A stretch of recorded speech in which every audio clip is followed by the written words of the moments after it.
hier is die ding, episode 2 op toer. En ons het die voorreg om vanaand te kon 'n maaltyd eet in Dion Meyer se huis, wat hy vir ons voorberei het. So ek dink op ons bucketlist was om met Dion Meyer te praat, maar ek dink Dion Meyer wat vir jou kos maak is dalk. Een bucketlist item, ja. Is 'n bucketlist item. So ja, baie dankie dat jy kan wees. Dis 'n groot plesier. Saam eet is daarom die beste manier om mekaar te leer ken. Dis waar. Ja, Dion, ons geniet om natuurlijk 'n bietjie navorsing in voor die tyd, net om al so semi-voorbereid te wees. Ja, nie te veel vrae wat almal nou al gehoor het en so nie, maar ons het nogals by 'n paar bronne half kon hoor dat jy geniet nogals kos maak, is iets wat jy ja, nogals 'n bietjie tyd mee spandeer. Hoe daai liefde by jou begin? Laat ek net oor wie is julle bronne? Mag jy sê. Aanvaar het so. Ek het maar toe ek begin werk het op my eie, my ma kon wonderlik lekker kos maak. En as jy dan nou skielik uit die huis uit is en jou eie ding begin doen, ek het begin werk as joernalis by die Volksblad.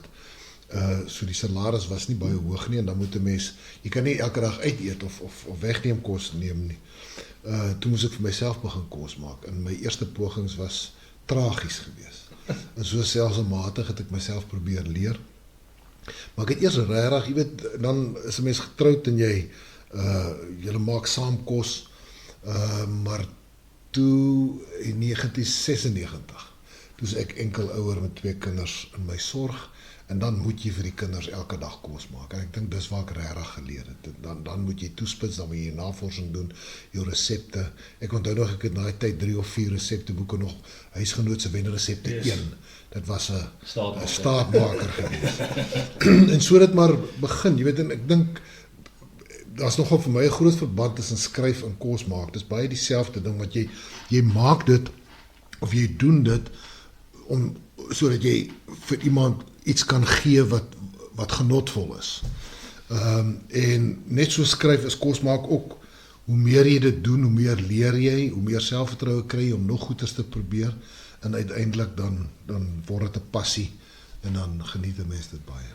Ja, so terloops, ek dink die Huisgenoot se Wenresepte het basies ons hele generasie Afrikaanse mense groot gemaak in terme van kos. Ja. Want ek weet nie of ek al by een van my vriende se huis was wat ek nie dit gewaar het nie.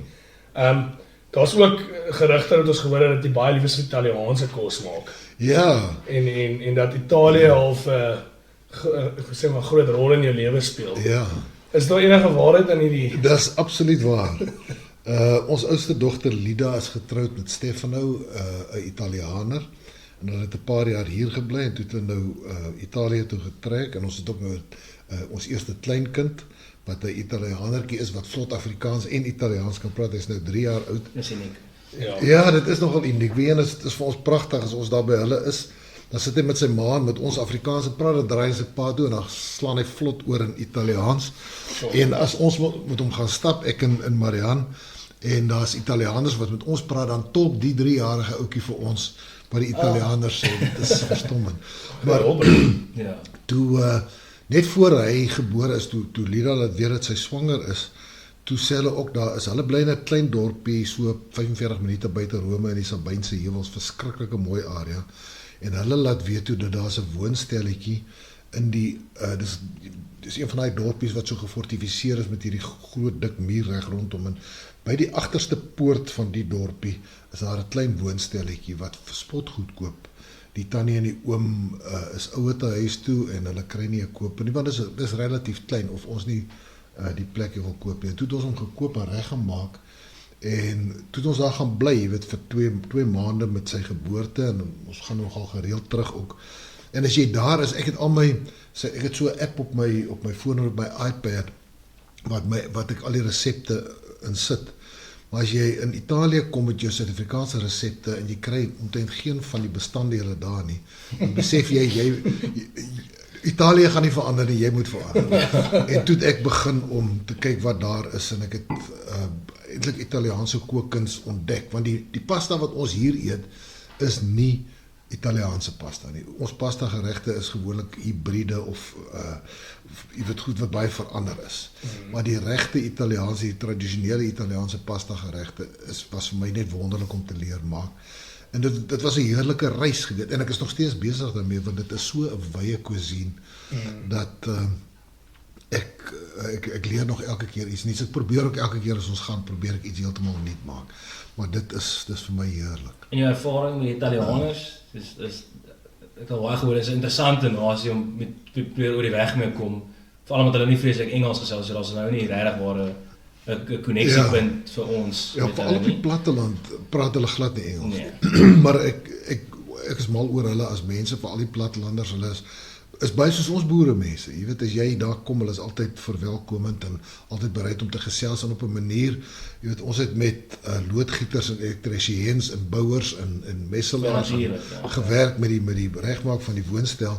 En op die ou end met gebaretaal en met Google Translate kom mens reg. Gelukkig my skoonseun was daarom ook daar om te help, maar hy was nie altyd daar nie. Maar ek ervaar hulle, daar's baie groot verskil tussen stedelike Italianers en plattelandse Italianers, soos wat dit maar enige plek is.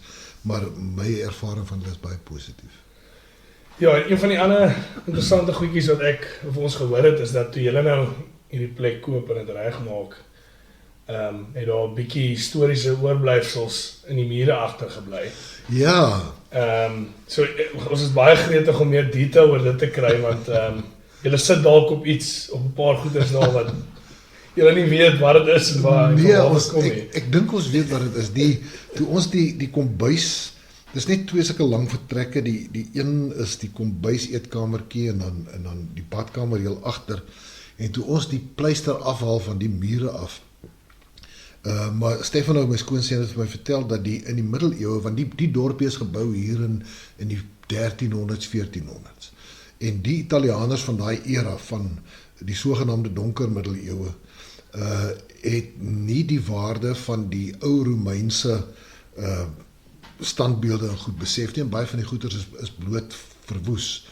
En toe kom ons agter dat in die muur is daar stukke van standbeelde gebruik wat uit die Romeinse tyd, jy weet hier in die jare 100 jaar tot, so moet sê 200 jaar na Christus, is gebruik in die mure, so jy kan die goed herken wat uit standbeelde uitkom, 'n neus hier en 'n bors daar. Dit is nogal, wat vir my wonderlik is, die muur tussen ons leefvertrek en ons kombuis is seker so 1,5 meter breed. Dit is die stadsmuur. En die muur is omtrent 1000 jaar oud. Sure. En dan die muur wat buitentoe is 'n baie nuwe muur. Hy's net 800 jaar oud. Jy weet, vir ons as Suid-Afrikaners is daai soort van geskiedenis nogal iets wat die mense raak, wat jou beïndruk.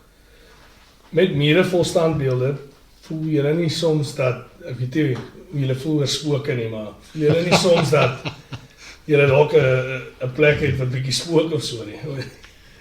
Ek het my julle bronne baie goed vertel. Ja, ons vertel net alles wat ons met Jan begin. Ja, ons het 'n baie vreemde ervaring gehad. Ons het 'n ritueel as ons daar is, eintlik maar hier ook. Ek sal in die oggend opstaan en dan sal ek koffie maak, maar Marian het in daai stadium met sy net tee gedrink in die oggend. En dan sal ek opstaan en in die kombuis instap. En ons het so 'n klein buisliggie wat ons by IKEA gekoop het. Dis 'n baie oulike ding. Jy sit hom so aan deur jou hand onder hom te swaai. En dis al lig wat ek nodig het om my koffie te maak. En dan sal ek nou instap en ek sal my koffiemasjienkie aansit. En dan wil ek die ketel aansit om vir Marian tee te maak. En as ek die ketel aansit, dan gaan die ketel nie aan nie. En ek kan dit nie verstaan nie. Dis van die eerste oggend af wat ons nou ingetrek het. En ek besef daar's fout met die prop seker maar, en ek prop die ketel uit en ek gaan prop hom by 'n ander prop in die kombuis in en daar werk maar nou moet die ketel op die grond staan wat nou nie ideaal is nie. Maar dan maak ek nou koffie en tee en dan vat ek dit in. En elke oggend het dit so gegaan. Dan kom Marian later in en wil sy vir haar nog tee maak, dan prop sy hom by die regte plek in en dan werk die ketel. en ek kon dit nie verstaan nie, en ek was doodseker gewees, omdat die plek so oud is, dit moet 'n spook wees, want ek het 'n baie mooi vrou, en is duidelik 'n manlike spook, wat van haar hou, en wat nie van my hou nie, en daarom, as sy die ketel aansit, dan werk en as ek die ketel aansit, dan werk nie, en so het dit letterlik gegaan vir 1,5 maande, wat ek kon dit nie uitwerk nie, ek het net in verstomming gestaan, en so bietjie bekoor deur die spook, jy weet, mens wil half hê, dan moet 'n spook wees, in so 'n ou opset, totdat ek een oggend agter Mariaan instap, en ek sien, maar sy sit die hooflig aan, en dan sit sy die ketel aan, en toe besef ek, die elektriesien het die ketel se muurprop gekoppel aan die hooflig, en die hooflig moet ook aan wees. En ek was nogal baie teleurgesteld gewees, dat daar nou nie 'n spook in die plek is nie, want ek het van die idee gehou. Dit was dit maar net die elektriesien, wat nou nie so Ja. fantasties werk. Ja. Ja, nou dat ons boksie feite, ons kaarte gespeel het, kan ons aanbeweeg na die eintlik. Ja, dit is tyd vir 'n breek. Dion, ons geniet dit om veral in sulke scenario's net bietjie vir die luisteraars iets van 'n agtergrond te skep oor waarvan af 'n individu kom, veral iemand wat in so 'n interessante veld werk soos wat jy is. So ons is maar altyd interessant om te sien, sou jy sê as iets in jou al vroeë vormingsjare wat jy sou sê jy half effens gedruk het tot waar jy eventueel uitgekom het, want jy sal later kom by van die interessante beroepe wat jy al gehad het in die opbou tot waar jy opgeëindig het. Maar as kind sou jy sê jy het nog altyd of hierdie kreatiewe deel in jou gehad wat jou gedryf het tot skryf of Ek het nooit myself as 'n vreeslike kreatiewe kind gesien nie. Ons het groot geword soos wat ek dink alle Afrikaanse seuns wat in relatief klein dorpe groot geword. Ons het buite gespeel, ons het boom geklim, foefie slides gemaak en karretjies gespeel en ketty geskiet en klei laat gegooi. Maar die een ding wat ek dink wat 'n baie groot verskil gemaak het, is dat albei my ouers was lief vir lees en my pa was 'n wonderlike storieverteller. My pa kon in die aand by die huis kom en dan kon hy vir jou vertel van sy dag op so 'n manier dat dit boeiend en interessant is en snaaks is. My pa was 'n groot plaatjie gewees in 'n uitstekende storieverteller. En ek dink dit het 'n milieu geskep waarin 'n mens op stories verlief raak. My ma het byvoorbeeld elke aand die kinderensiklopedie, die Afrikaanse kinderensiklopedie. En ek weet nie of die 12de of die 13de deel was nie, het 'n klomp sprokies gehad. Die hele ensiklopedie volume het net stories in gehad. En my ma het elke aand vir ons was 3 seuns, en dis hoekom my ma reguit hemel toe is. Het sy vir ons stories gesit en lees. So ons het met stories groot geword en later self begin lees. Klerksdorp waar ek groot geword het, is in wat vandag die Noordwes provinsie is, was maar 'n myndorp, 'n goudmyndorp, die Wille Weste. Daar was dis soos 'n myndorp, jy weet dit, daar's nie baie kultuur nie, maar die biblioteek op Klerksdorp was hierdie absolute oase van kultuur ten midde van 'n groot gebrek daaraan. En my pa het altyd gesê hy sal ons soveel keer biblioteek toe vat per week as wat ons wil gaan. En later het die tannies by die biblioteek vir ons ekstra kaartjies gegee, want ons was al 3 seuns verskriklik lief vir lees gewees. En ek dink dit het 'n baie groot verskil gemaak, want ek dink as jy ooit eendag wil skryf, is lees die ding wat vir jou die grootste opleiding bied. Hoe meer jy blootgestel word aan goeie boeke en ook minder goeie boeke, want so leer jy ook die onderskeid tussen wat goed is en wat nie goed is nie, hoe beter, want op die ou end wanneer 'n mens gaan sit en skryf, en dan maak nie saak wat jy skryf nie, of het nou 'n kort verhaal of 'n boek is, of het 'n televisie draaiboek of 'n fliekdraaiboek is jy tegelijkertydig skrywer en leser, en jy skryf eintlik vir die leser binne in jou, want is die enigste leser wat jy ken, en so die leser binne in jou moet die hele tyd kyk na wat jy skryf en dit beoordeel, en vir jou sê, hierdie werk of hierdie werk nie. En daarom dink ek is verskriklik belangrik geweest dat ek baie gelees het, en ek dink is vir enige skrywer belangrik, en hoe meer skrywers ek leer ken, hoe meer beaam hulle almal dit is die ding wat in hulle lewe ook verskil gemaak het. Maar, jy weet, op 'n mens se pad is daar wonderlike mense wat jou sulke hulpstootjies gee. Ek het 'n Engelse onderwyseres gehad, mevrou Valerie de Bruin, wat 'n groot invloed gehad het. Sy het iets in my opstelle gesien wat sy baie van gehou het, en sy het my aangemoedig om meer opstelle te skryf as wat nodig is. Sy het vir my 'n ekstra opstelboek gegee en gesê as ek wil skryf sal sy dit alles lees. En ek het baie meer kortverhaaltjies en storieetjies geskryf, en sy het elkene het sy vir my op terugvoer gegee. Ek het 'n goeie Afrikaanse onderwyser gehad wat dieselfde gedoen het, wat dikwels my opstelle voorgelees het in die klas. Maar jy weet, om op Klerksdorp groot te word, waar jy geen verwysingsraamwerk het van wat het is om 'n skrywer te wees. Daar was geen skrywers op Klerksdorp nie. Jy het dit nie gesien as die moontlikheid van 'n werk eendag of 'n geleentheid eendag nie. Ek het dit net geniet. En miskien is dit deel daarvan is dat deur my skooljare en selfs my universiteitsjare het ek geskryf vir my vreugde, vir die lekker. Uiteindelik dink ek het dit tog 'n verskil gemaak later toe ek uiteindelik aan die skryf gekom het. So as jy vra wat het in my jong dae gebeur wat 'n bydrae gelewer het, dan dink ek is dit omtrent die belangrikste ding. Vir interessantheid, het jy nog daai eerste kort verhale wat jy vir jou onderwysers geskryf het, het jy dit? Ek dink amper dis by die Afrikaanse Letterkunde Museum in Bloemfontein. Ek het vir hulle groot benaal en ja, ek het vir hulle groot boks goed gegee en ek dink amper is daarin. Ek het ook toe ek 14 was, het ek my eerste boek geskryf. Dis ook 'n relatiewe begrip, want dit is so dunnetjie. En dis ook by nalen op die oomblik. En ek noem dit altyd, want jy weet, as 'n mens, ek het die lus gehad om te skryf van 'n vroeë ouderdom. Dit is my lekker om stories te vertel, om ander mense te vermaak met stories. En dis iets wat nooit weggegaan het nie, hoewel die lewe toe gebeur het, en dan begin 'n mens werk, en jy sit al jou kreatiwiteit in jou werk in, was daai drang, daai lus, daai vreugde van storie vertel, was nooit regtig weg gewees nie. Ja, so nou van daai halflyn af, ek kan sien jy, soos jy sê, jy het al maar so geskryf reg deur jou lewe vir vermaaklikheid, soos jy sê. Dink soos gesien dat jy van die inligting wat wel beskikbaar is dat jy 'n groot verskeidenheid van goed gedoen het voordat jy half uitgekom het by skryf, nou so te sê as 'n loopbaan. Ek dink iets wat vir my altyd uitstaan van so 'n loopbaanpad wat jy gevolg het, is hoe kom mens uit vanaf waar jy jou standaard werk gedoen het vir so lank, en wat ook al 'n spasie dit mag nou wees, tot waar jy eventueel by die punt uitkom waar jy nou die besluit neem en sê nee, hierdie is nou wat ek gaan doen.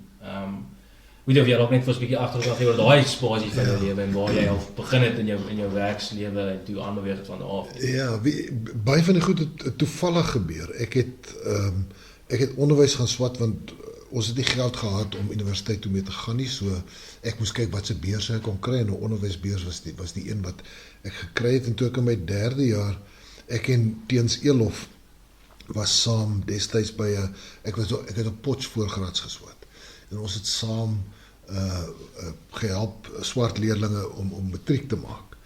En ek dink dit was my 3de jaar. Toe het ek nou nog net 'n BA graad met Engelse geskiedenis as hoofvakke gedoen. Maar om vir die swart kinders elke week dieselfde les oor en oor te gaan gee, het vir my laat besef, onderwys is dalk nie vir my nie. Dit gaan dalk nie iets wees wat vir my gaan vreugde gee nie. Ek het nie geweet wat om te doen nie. En toevallig was my kamermaat se swaar was die nuusredakteur van die Volksblad, en ek het vir Tom Ferreira ontmoet een Intervarsity, wat ons teen Koffsies gespeel het, en hy sê vir my, maar hoekom kom jy in die Volksblad toe nie? Daar's altyd plek vir mense om journalistiek te doen. Hulle is altyd op soek na mense wat jy weet dalk by koerant wil werk. Ek het die onderhoud gedoen en die werk gekry. Hulle het my beurs oorgeneem. So dit was heeltemal toevallig. En toe het ek 'n paar jaar by die Volksblad gewerk as verslaggewer, en toe dieselfde Tom Ferreira is toe aangestel by die Vrystaatse Universiteit by hulle skakelbureau as die hoof van publikasies. En hy sê toe vir my, maar ek moet saam met hom kom werk. Hy het my 'n pos aangebied daar teen 'n aansienlik hoër salaris as die een wat ek by die koerant gekry het. En ek was vrek arm, jy weet, ek het daai tyd op trou gestaan, so mens Mens moet maar kyk na die finansies, en toe het ek amper 10 jaar heerlik gewerk by die universiteit. Ook maar journalistiek, bedryfsjournalistiek gedoen. Ons het die universiteit se nuusblaaie en tydskrifte gedoen, en ek het so 'n bietjie mediaskakeling gedoen. En toe weer eens toevallig, ek het oor Antjie Krog 'n artikel geskryf. En Antjie, ek vertel die storie dikwels, Antjie, ek weet dat ek die storie ook vertel. Sy was 'n oud student van die Vrystaatse Universiteit, en ek ry toe Kroonstad toe om 'n onderhoud met haar te gaan doen. En Antjie was baie uit die hoogte uit gewees. So 'n soort van, wie is hierdie snortkoppie wat hulle nou stuur om 'n storie oor my te kom doen. En soos het ek teruggery in Bloemfontein, toe het ek besluit, maar ek sal vir Antjie wys, ek kan skryf. En ek het verskriklik moeite ingesit in die artikel. En toe het Herman Engelbreg, wat destyds hoof was van Sanlam se reklameafdeling, hy het die artikel gelees. En hy bel toe universiteit toe, en hy vra vir my, of is dit ek wat die artikel geskryf het? Ek sê toe ja. Hy sê, maar hy wil vir my 'n werk aanbied as kopieskrywer by Sanlam se reklameafdeling. En dit was, my begeerte was nog altyd ek is in die Kaap gebore, in die Parel gebore, ek was baie jong toe ons weg is, maar my pa en my ma kom uit die Kaap uit, en dit was altyd my droom om terug te kom, en dit was ook 'n aansienlike verbetering in salaris, so ek het die werk ook gevat, en so het, jy weet, die een ding na die ander maar gebeur, wat op 'n mens se pad kom.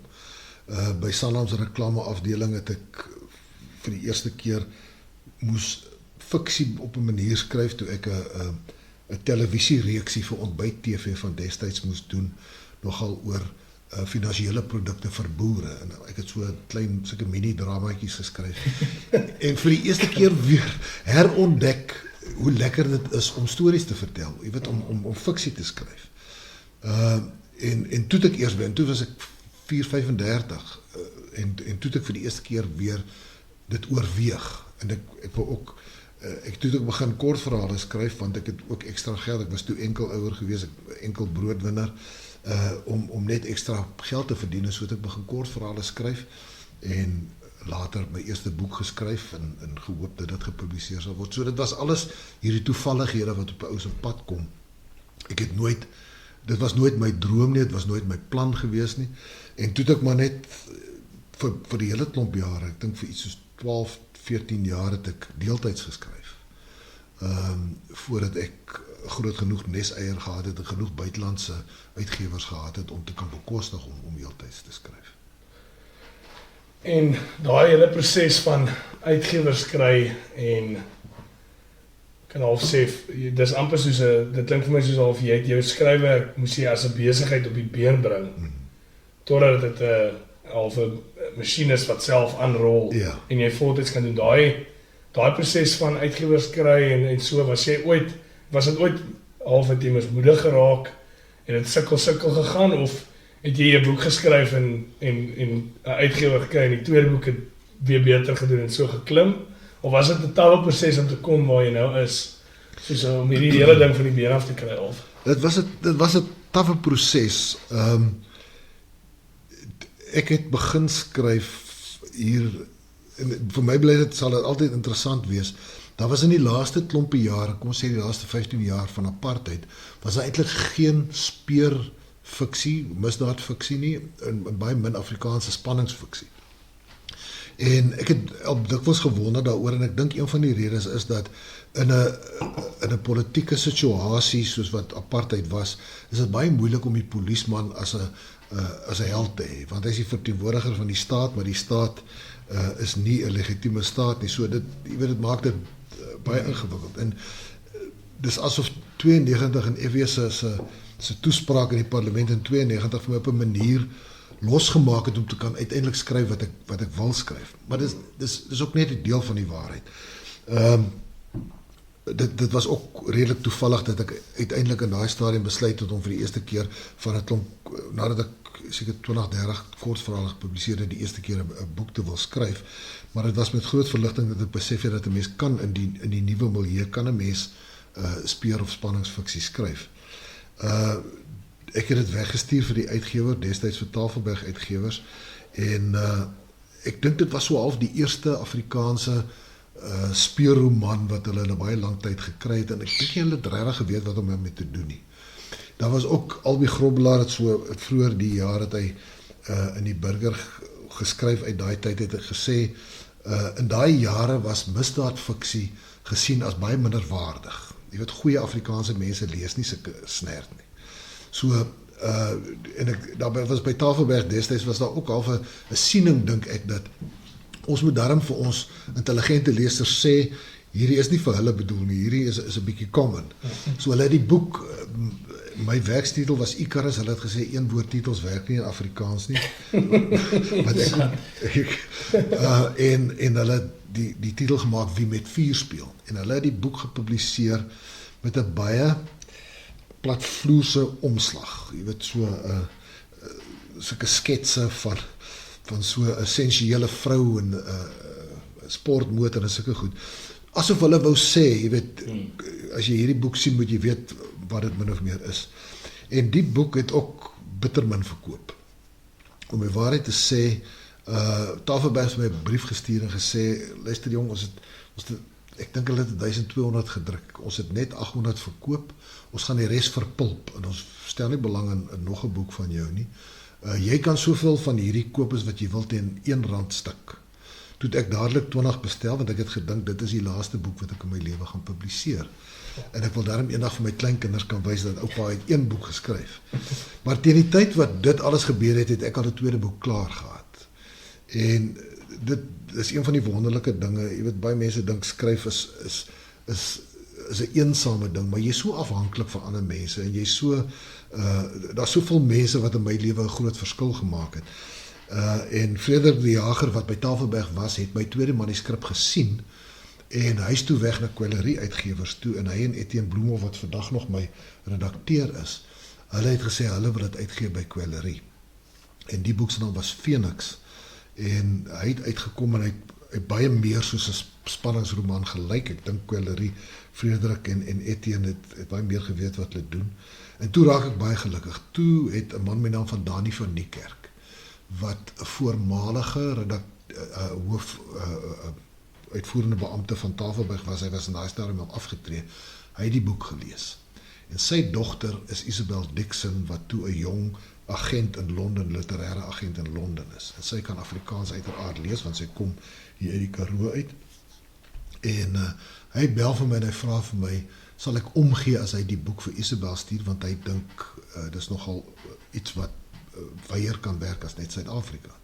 Ek was heeltemal verstom geweest, veral na die resensies oor my eerste boek wat maar baie lou was en neersienend was. En ek het uiteraard gesê ja asseblief. En Isabel het 'n paar weke later laat weet dat sy graag vir my wil verteenwoordig op die internasionale mark wat ek ook nie kon glo nie. Dit was regtig vir my soos 'n droom, jy weet dit was onwerklik. En sy het toe vir my 'n Britse, 'n Franse en 'n Duitse uitgewer gekry redelik vinnig. Maar teen die tyd wat dit alles gebeur het ek al 'n derde boek Orion opgeskryf. So sy het my die 2 manuskripte kon sy toe nou gaan vir die buitelandse uitgewers gee. En ek dink dit was hier by my Afrikaanse boeke. In Afrikaans het my boeke nog steeds nie baie goed gedoen nie. My waarheid is hulle het maar klein verkoop. En die resensies was ook maar baie flou geweest. En dit was eers toe Phoenix 'n groot Franse literêre prys wen dat die Afrikaanse resensente begin anders skryf het oor my boeke. Maar my Afrikaanse boeke het eers regtig begin verkoop nadat Orion 'n TV-reeks op Mnet geword het. So dit was my paadjie geweest. Merkwaardig om te dink dat jy die woord van 'n buitelandse instansie moet neem om iemand van jou eie taal se boeke of 'n tweede opinie oor kry, soos sê. Dit is my baie interessant want ek dink ons is onder apartheid so geweldig geïsoleer geweest dat as dit nie André P. Brink was of 'n Breitenbach was wat protesliteratuur geskryf het nie, dan was daar eintlik niks anders geweest. En ek dink ons resensente en ek dink die hele literêre dampkring was in daai stadium baie klein en baie benoud geweest. En daar was net geen waardering. Ek het nou onlangs vir iemand vertel wat so openbaring dit vir my was om byvoorbeeld my eerste Duitse boektoer te gaan doen.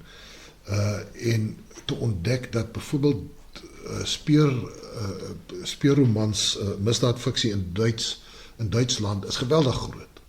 En daar's feeste wat net daar rondom gebou is, en daar is horde skrywers, daar's van die groot internasionale skrywers wat Duits is, en dan's daar al die pad af tot klein plaaslike ouens wat hulle self uitgee. En daar's 'n geweldige waardering vir dit alles, en 'n viering van elke vlak van daai literatuur. En ek dink, ons het dit in Afrikaans onder apartheid in groot mate misgeloop, omdat ons so onderbeleg was, polities, kultureel, moreel, sodat ons geglo dat as 'n Afrikaner iets doen, dan moet dit hogere literatuur wees. Dit moet, selfs die musiek van destyds, jy weet, daar was neergesien op baie van die populêre musiek, as dit nie 'n luisterliedjie is nie, dan is dit nie goed genoeg nie. En ek dink, aan die einde van apartheid het dit begin verander, en ek het 30 jaar gelede my eerste boek gepubliseer, en in die 30 jaar kon ek regtig sien hoe Afrikaans uit daai kettinge uit loskom en regtig vry word. As ek kyk na al die kamers van ons literêre huis vandag, dan is baie van die kamers wat destyds leeg was, is vandag vol. En ons letterkunde in Afrikaans staan nie terug vir enige ander taal se letterkunde nie, omdat dit 'n wye spektrum van allerlei soorte boeke en genres verteenwoordig, wat ek dink wat 'n gesonde letterkunde behoort te hê. En ek het dalk vinnig nou daar gepraat, daar was nie regtig speurroman of speurromanne toe jy besig was by Sanlam en geskryf het, maar is daar 'n ander rede dalk hoekom jy gekies het dat daai spesifieke genre vir jou lekker is om te skryf? Ja, ek was van my tienerjare af, het ek verlief geraak daarop. Maar hoofsaaklik op Amerikaanse en Britse skrywers. Ek het groot geword met iemand soos Karel Kielblok wat in Afrikaans geskryf het, maar hy het ook hier in die 80s het hy opgehou met skryf. Daar was 'n paar ander skrywers gewees wat ook speur- en spanningsfiksie geskryf het, maar dit het in die laaste jaar, ek wil sê die laaste dekade, 15 jaar van apartheid, het dit verdwyn. So ek het my literêre tande of my genre tande het ek gesny op Amerikaanse en Britse misdaad en spanningsskrywers, ouens soos Ed McBain en John D. MacDonald. Ek het hulle goed verslind. Toe ek 14, 15 was, het ek koeldrankbotteltjies bymekaar gemaak. Daai tyd, julle sal dit nie verstaan nie, kon jy 'n glasbotteltjie by die kafee gaan ingee en 'n deposito terugkry. Ek dink iets soos 15 sent of 25 sent.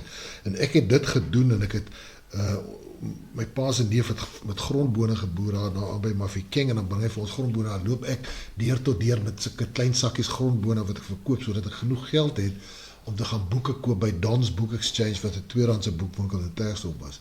Dan het ek elke nuwe Ed McBain wat dan tweedehands beskikbaar is, gekoop by die John D. MacDonald's en 'n klomp ander Amerikaanse ouens. En ek het net onmiddellik 'n aanklank gevind met misdaadfiksie. Ek dink veral die Amerikaanse hard-boiled styl, en ek kon net nie genoeg daarvan kry nie. So toe ek uiteindelik my eie goed begin skryf, was dit vir my 'n logiese keuse. Dis die goed wat ek die liefste voor is. Dus ek lees die graagste misdaadfiksie in. Dis waar my passie en my liefde lê.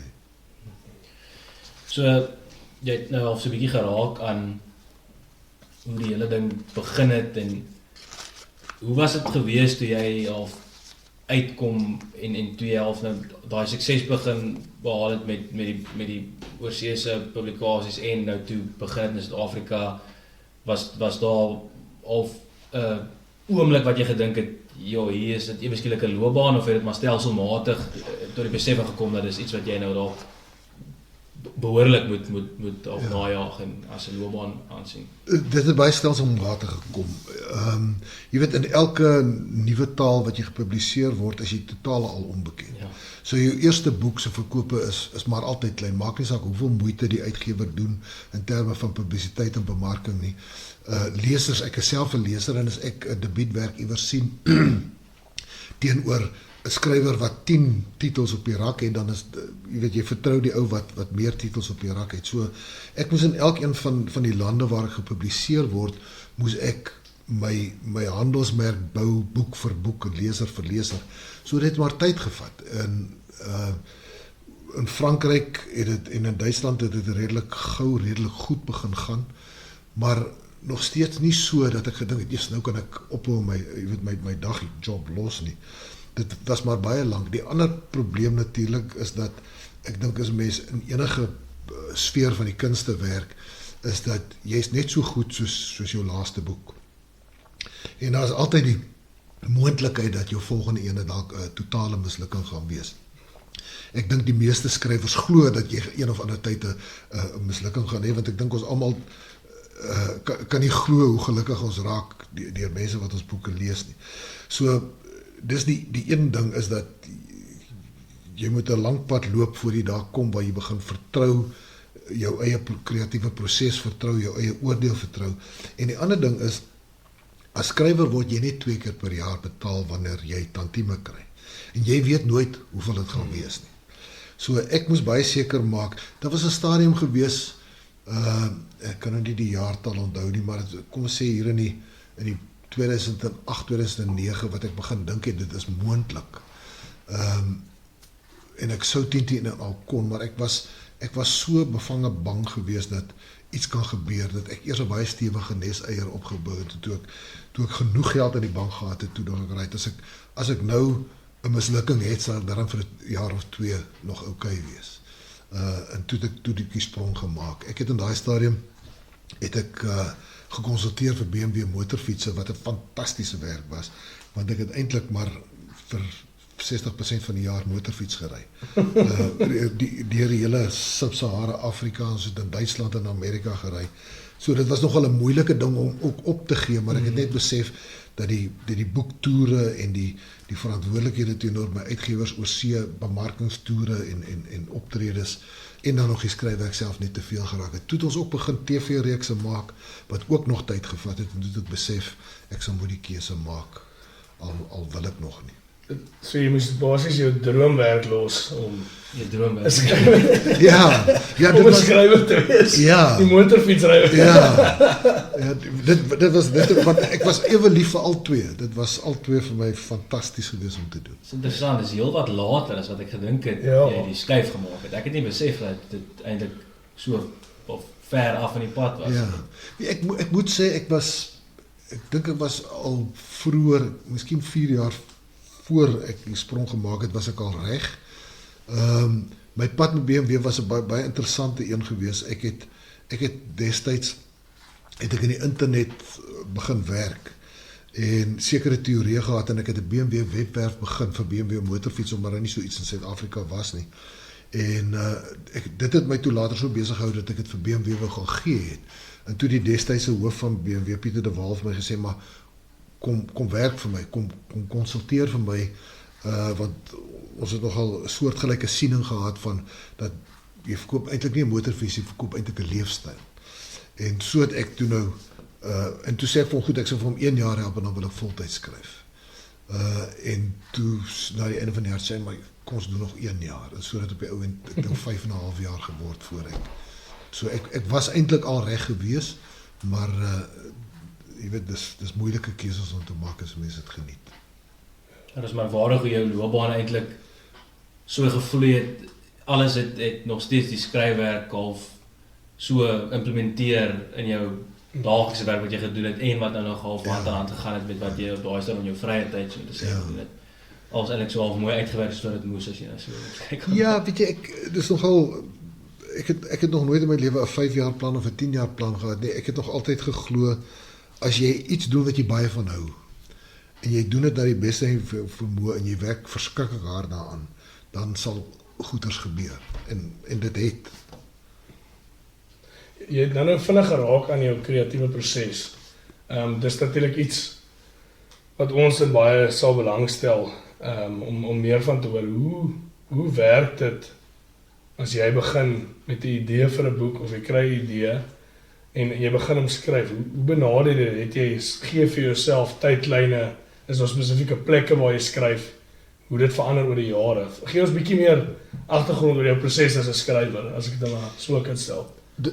Eigenlijk, dit is een van die moeilikste goed om te verduidelik, omdat ek dink die kreatiewe proses, ek vertel dikwels die storie, my oupa en een van hierdie groot sakhorlosies gehad wat so hard getik het. Hy het hom altyd hier aan sy onderbaadjie gedra. En ek wou altyd geweet het, wat is daar binne wat het so laat tik. Dan sê ek, oupa, kom ons maak hom oop. Dan sê oupa, weet jy, as ons hom oopmaak, gaan ons hom dalk nie weer aan mekaar gesit kry nie. Kom ons los hom, hy werk, kom ons los hom net so. Die skryfproses, ek dink dikwels so oor die skryfproses ook. Ek weet nie heeltemal hoe dit werk nie, maar ek wil nie gaan voertoel nie, want net dan kry ek nie al die raadjies en die veertjies weer terug nie. Maar my proses is eintlik nog baie dieselfde as wat dit nog altyd was. Ek dink as jy stories wil vertel, is jy voortdurend op soek na stories. So ek lees baie en ek luister en ek vra mense uit en ek versamel storie idees. En as 'n mens genoeg versamel, dan is daar seker is wat jy meer van hou as ander, wat jy begin 'n sekere opgewondenheid en 'n geesdrift voorontwikkel. En dan begin ek daar rondom lees en daar rondom navorsing doen. En wat dikwels gebeur is, jy het een storie idee en jy wag dat jy nog ene kry wat by hom pas. Soos twee chemiese stowwe wat by mekaar kom en so 'n klein ontploffingkie maak van dit werk. Jy weet dan skielik dan sien jy die storie wat jy voor jou uitstrek en jy sien 'n potensiële einde en as jy daai oomblik gehad het waar jy opgewonde is van dit kan 'n lekker storie wees en dit kan 'n lekker einde van daai storie wees, dan begin ek meer fokus en meer navorsing doen rondom wat ek dan wil doen.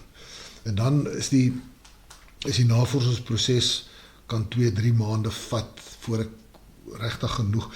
En navorsing is 'n wonderlike ding want skryf is eintlik 'n proses van kreatiewe keuses maak. En daar's nooit 'n reg of 'n verkeerd nie, daar's net gevolge vir elke keuse wat jy maak. En as jy dink maar dit gaan jou keuse wees en jy kyk in daai pad af van daai keuse en jy sien die gevolge en dit maak jou opgewonde, dan hou jy aan in daai rigting gaan. Maar hoe meer navorsing jy doen, hoe meer keuses het jy, want jy het meer materiaal om mee te werk, meer interessante goed. En dan gaan sit ek werk nooit 'n storie uit te veel nie, ek hou nie daarvan nie, ek wil half die storie ontdek. Die Amerikaanse skrywer E.L. Doctorow het so mooi geskryf dat vir hom is skryf soos om in 'n motor in die nag te ry. Jy weet waar jy in jou pad is. Jy weet jy gaan Robertson toe, maar al wat jy kan sien is dit wat in die kop ligte verhelder is. Dis die volgende 2 of 3 hoofstukke. En vir my werk het ook so. Ek weet waar jy op pad is en partykeer verander daai bestemming. As jy halfpad is met die boek en jy kry 'n beter einde as die een wat jy aanvanklik gehad het, dan skryf jy op hom af. Maar jy ontdek so half die storie in die proses van skryf. En dis daai deel wat vir my baie moeilik is om te verduidelik, want dis jy weet as jy met 'n boek begin, dan is 'n vreemde nuwe wêreld waarin jy intree en hoe meer tyd, en skryf vir my gaan oor momentum, hoe meer tyd jy spandeer in daai wêreld, sukkel om te skryf en dink en navorsing doen, hoe meer dink ek voed jy jou onderbewuste en hoe dieper gaan jy in die wêreld in. En as ek die oggend gaan sit en dit vat my so 'n halfuur om in daai wêreld in te kom, dan loop die storie en dan gebeur daar dinge. En as jy in die aand gaan slaap en jy het nog steeds daai in jou kop, dan kry jy ander idees. Of jy gaan slaap met 'n skryfprobleem en môreoggend word jy wakker en jy het 'n oplossing. Partykeer vir 2-3 dae vir 'n oplossing om te kom. Maar dis 'n baie organiese proses wat ek het al baie vir Marianne gesê, ek vertrou net die proses. Ek weet nie mooi hoe dit werk nie, maar ek vertrou net die proses. En dan skryf jy maar agter die storie idee aan en jy hoop dat ander mense ook daarvan sal hou. Jy het 'n bietjie geraak aan die navorsingselement daarvan en ek dink wat meeste mense sal sê as hulle jou boeke lees is jy het nogals 'n manier om 'n ding vas te vang sodat dit geloofwaardig voel vir die leser, wat natuurlik belangrik is in so 'n spasie waar jy nou nie byvoorbeeld fantasie of so iets skryf wat totaal afhanklik is van jou skrywer se verbeelding. Hoe sou jy sê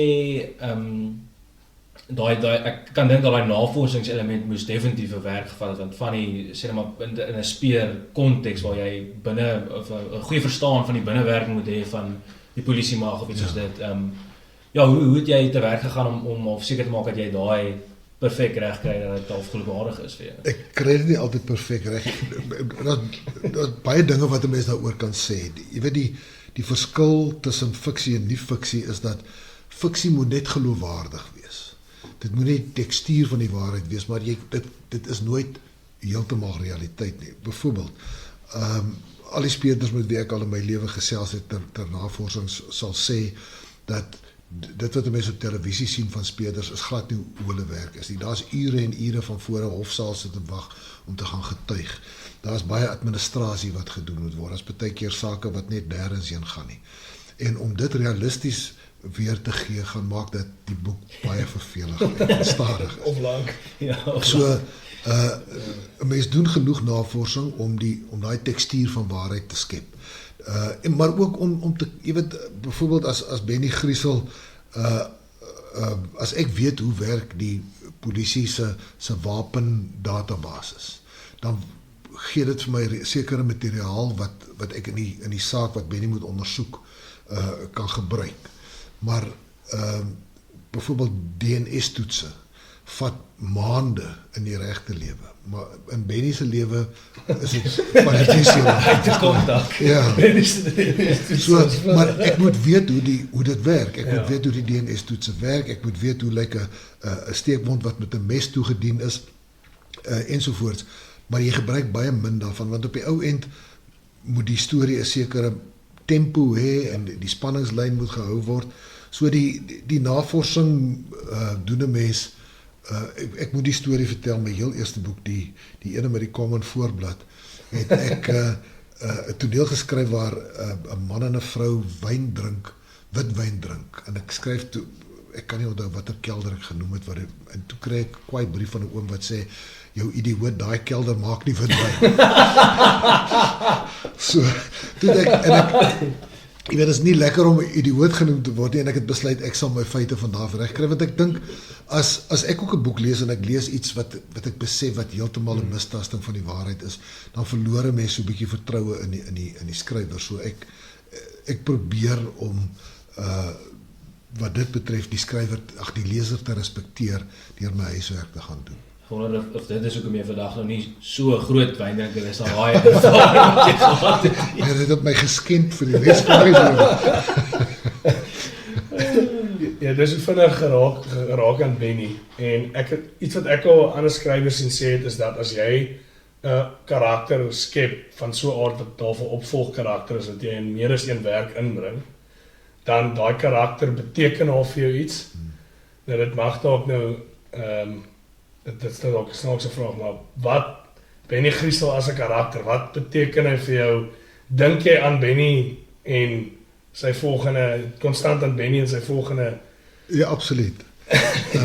Weet jy, Benny iewers die bo in die ja, dis 'n vreemde ding, weet ek.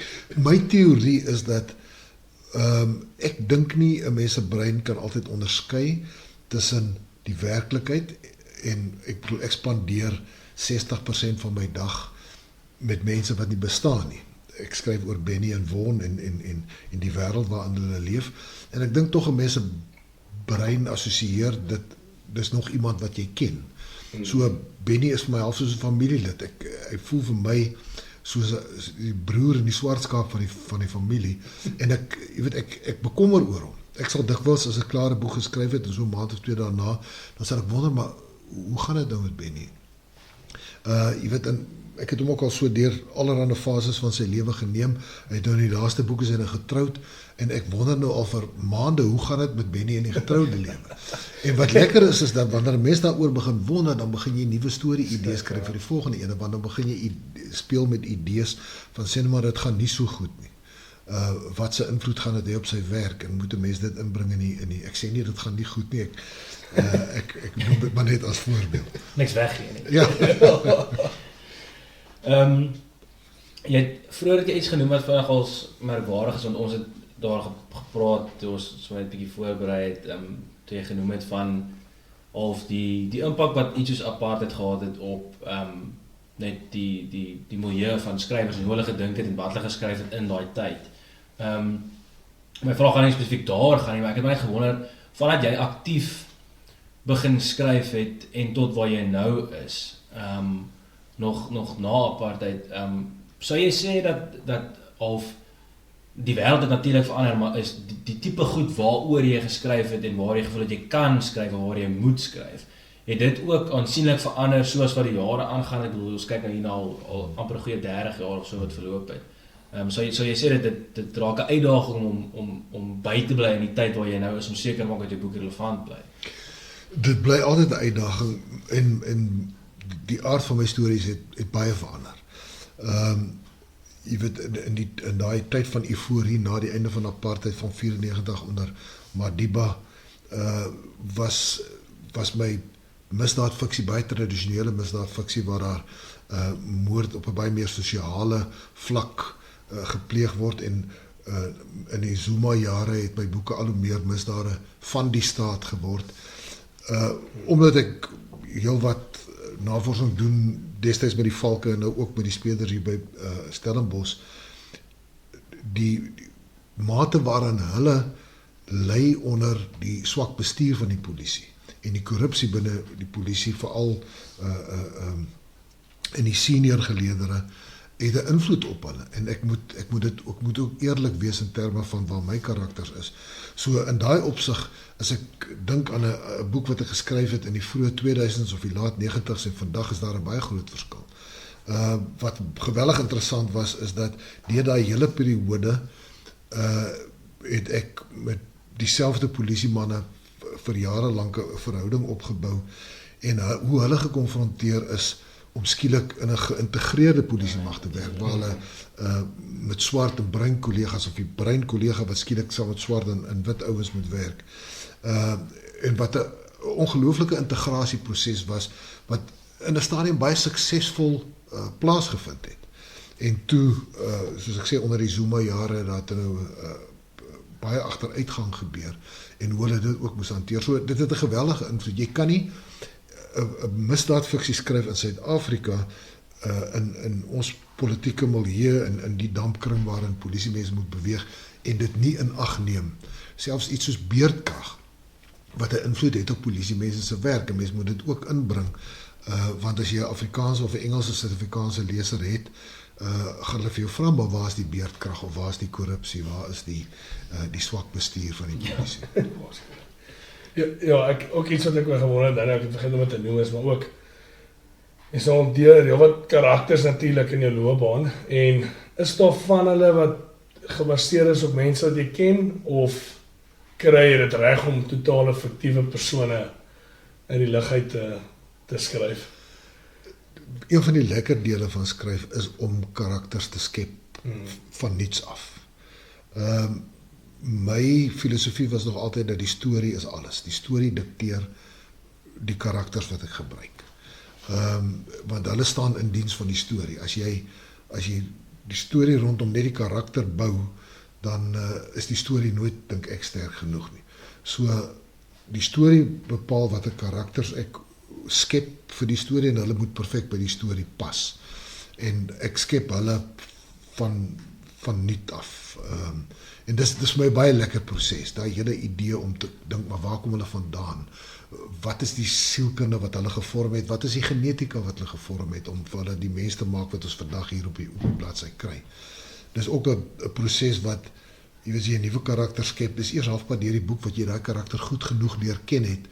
Ek gaan dikwels terug na die begin toe om te gaan herskryf, om seker te maak dat ek die karakter wat ek op die ou end leer ken het en redelik goed ken, dat dit ook dieselfde karakter is wat ek vroeër in die boek beskryf het. Maar soms sal ek, wanneer ek weer as 'n karakter wat net vir 2 of 3 bladsye gaan wees, dan sal ek dikwels iemand kies wat ek ken in terme van voorkoms of terme van spesifieke spraakpatrone of mannerismes of voorkoms. Voorkoms is altyd 'n uitdaging, so wanneer ek 'n kamee karakter het, iemand wat net vinnig gaan kom en gaan, dan sal ek dikwels iemand beskryf wat ek ken. Julle twee is definitief in die volgende. Dit is my so interessant dat jy nou daai genoem het waar jy gesê die storie is vir jou die belangrike deel. Ek weet nie hoe baie moderne media jy inneem in terme van wat as TV-reekse en films of uitgebring word nie, maar dit is nogals 'n tema waar baie mense kritiek lewer deesdae, is die feit dat stories gebou word rondom 'n tipe karakter en daai tipe karakter se boodskap of kind of die waardes wat hy nou self wil uitbeeld na die wêreld, in plaas van om net te gaan oor die storie, so dis die karakter wat die storie skep in plaas van andersom wat eintlik is hoe dit in die regte wêreld gebeur. So jy sê jy sien dieselfde ding deesdae? Ek sien dieselfde ding en ek dink dis nie 'n goeie ding nie. Jy weet een van my ander filosofieë is dat as jy begin skryf rondom 'n boodskap, of dit nou ideologies is of godsdienstig is of wat dit ook al is, as jy vermaak wil skep, want dit is ek skryf om te vermaak. As jy dit wil doen, maar jy wil die platform gebruik om een of ander boodskap te verkondig of ideologie te propageer, dan gaan jy faal. Die storie is alles. En daai soort van ding moet heeltemal daar uitbly. Anders is dit nie meer vermaak nie. Ek dink ons het nou al verskeie elemente van die skripsies geraak en ook van die karakters en so ook al die spasie waar jy moes skryf. Die volgende ding wat ek nou nogals wou gewonder het, behalwe vir die wyn insident wat jy vroeër genoem het, het jy al ooit enige moeilikheid opgetel met iets wat jy geskryf het waar jy regtig waar erge teenstand of ervaar het oor 'n sekere kwessie of ek weet in fiksie kan mens nie noodwendig so 'n standpunt inneem ten ietsie, maar jy het temas en daar is goed wat jy kan aanraak. Het jy ooit moeilikheid opgetel met so iets in jou lang lys van boeke wat jy al uitgebring het? Daarom nog nooit ernstig nie. Wat vir my interessant is dat ek het 'n boek geskryf met naam van Proteus, waarin 'n klomp mense op nogal gewelddadige manier doodgaan, maar die Britse tannies het almal vir my briewe geskryf oor hoe kan ek dat die ou die hond skop in die boek. Dit bly vir my 'n wonderlike ding dat dit is die ding waarteen hulle dit gehad het. So mens kry nou en dan kry mens briewe waar daar beswaar is teen taalgebruik of teen so 'n insident, maar ek het nog nooit polities of andersins groot gelukkig, ek dink politici kan nie lees nie of wil nie lees nie, so ek het nog nooit regtig van hulle af terugvoer gehad. Ja, in terme van ons het nou net, of hulle het nou die vraag gevra, jy kry die briewe van mense wat ontsteld is oor goed, en ek neem aan, as jy mense sien, gee hulle ook vir jou, almal het ons nou maar ietsie om te sê, wil ook vir jou idees gee, maar doen dit of moenie dit doen en so nie. Hoe maklik is dit vir jou om half die buitegeraas af te sit en eie te bly aan jouself in terme van, hierdie is my temas, en ek gaan stiek met dit, want ek het nou gepraat van, dit is relevant, beerdkrag, korrupsie in die polisie, al daai goed, en dit is goed wat jy 'n klem wil op lê, want dit is opbouend, of dit help, dit vul jou storie aan, en dit maak dit realisties. Is dit vir jou ooit 'n uitdaging om eie te bly aan jouself, en hoe jy wil goed skryf en sê, of is dit eintlik maar, jy weet wat jy doen, en jy... Ja, weet jy, so gesê, mens skryf vir die skrywer in jouself, en jy hoop, as jy 'n jong skrywer is, hoop jy, dat jy as die leser van jou eie werk, dat dit wat jy van hou, sal ander mense ook van hou. En as jy eers geleer het om dit redelik te vertrou, ek kry dikwels mense wat, ek het nou weer in die week, het ek 'n e-pos gehad van 'n ou wat met baie goeie bedoelings sê, maar ek en Rudy van Rensburg moet nou 'n boek saam skryf aan ons twee karakters. Rudy skryf ook wonderlike speurromans wat ons vir Cassie Kasselman van Rudy en vir Benny Griesel bymekaar bring. Nou dis 'n edele idee en die ou se intensies is baie mooi, maar prakties gaan dit nooit werk nie. Jy weet, ek dink visies wat jy moet bymekaar bring. Ja, jy weet, ek dink ek en Rudy is so gewoond aan dat die kreatiewe besluite wat ons neem, staan en val ons by. So dit sal 'n baie moeilike ding wees. Ek kry dikwels e-posse van mense wat sê, hier is 'n wonderlike storie, ek het hierdie ervaring gehad. Maar die probleem is dat daar is altyd hierdie verskil tussen werklikheid en fiksie. Die werklikheid, misdaad in die regte wêreld is dikwels nie vermaaklik nie. Dis dikwels tragies en hartverskeurend, terwyl misdaad fiksie moet vermaak. So ek doen maar my eie ding en ek probeer dit op so eerlike manier as moontlik doen in die Suid-Afrikaanse omgewing van die dag wat ook elke jaar verander. Het gaan baie interessant wees om te sien wat ons nuwe politieke bedeling en ons nuwe minister van polisie nou gaan regkry. Maar dit is dan ook iets wat ek in 'n volgende boek maar sal moet na kyk.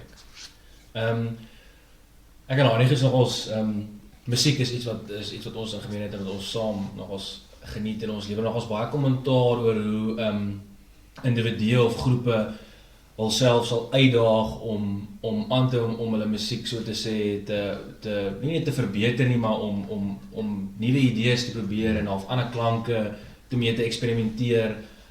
Sou jy sê dit is soortgelyk vir 'n skrywer waar jy konstant seker ook jouself uitdaag om aanhou iets nuuts vir die skrywers te bring, maar ook half om nie half te voorspelbaar te raak of iets soos dit nie. Ervaar jy dit ook? Absoluut. Ek dink die grootste gevaar vir enige iemand wat in 'n kreatiewe wêreld werk is dat jy kan stagneer as jy dieselfde ding oor en oor begin doen.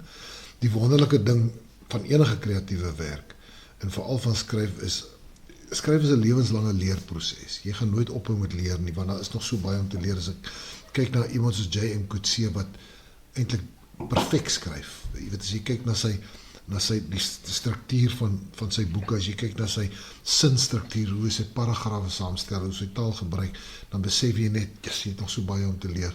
En dis die lekkerte is met elke boek. Ek probeer myself met elke boek uitdaag, ek probeer iets nuuts probeer met elke boek. Ek probeer om beter te doen met elke boek. Dit is 'n soort van 'n tradisie as die nuwe boek klaar geskryf is en ek hou die eerste een in my hand en ek maak hom so oop en ek kyk daarna en dan dink ek, jy kon ek nie beter gedoen het nie. Hierdie lees nou vir my so plat en nie lekker nie, so. En dan dink 'n mens, jy wil met die volgende ene wil jy net nog verbeter. Daar's ook die verwagtinge van lesers, jy weet wat met elke boek dink ek styg of minstens hulle wil ook iets beter en nuut hê van jou. Selfs met uitgewers, daar's soveel uitgewers wat soveel tyd en geld in my belê het as skrywer om my te bemark en bekendheid te help verwerf in sekere markte. So mens voel ook 'n verantwoordelikheid teenoor hulle om beter te doen met elke boek. Om te raak aan Afrikaanse literatuur as 'n geheel. Ons het nou vinnig daaraan geraak. Hoe voel jy oor die landskap? En jy het gesê jy voel vanaf die deurbraak na apartheid tot nou, het jy gepraat van die literêre kamers van Afrikaans is baie voller as wat dit was. Sal jy jouself as 'n optimis beskou in terme van Afrikaanse literatuur en dat ons beter en beter raak as met die talent wat ons het, of sal jy voel dat dit half 'n posisie is wat jy half voel jy veg hard om die ding aan die gang te hou? Ek is baie optimisties. Ek dink regtig dit gaan goed. Ondanks die ekonomie. Jy weet, die ekonomie het 'n groot invloed op die boekemark, op boekekopers. 'n Boek is nie die eerste ding waarna mense dink as jy dink hoe jy jou maand se salaris gaan uitgee nie, en mense kry maar swaar met inflasie en met die situasie wat ons op die oomblik het. So as 'n mens kyk na die Afrikaanse boekemark of eintlik die Suid-Afrikaanse boekemark op die oomblik, dan gaan dit eintlik verstommend goed in die situasie. In Afrikaanse letterkunde veral. Daar is soveel nuwe stemme, daar is soveel nuwe stemme van gehalte.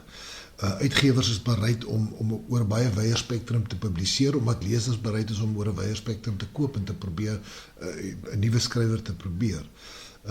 Ek het nou onlangs gepraat, ek het so 'n analise gedoen oor die Afrikaanse en die Suid-Afrikaanse boekemark sedert 1992 en dit lyk regtig goed.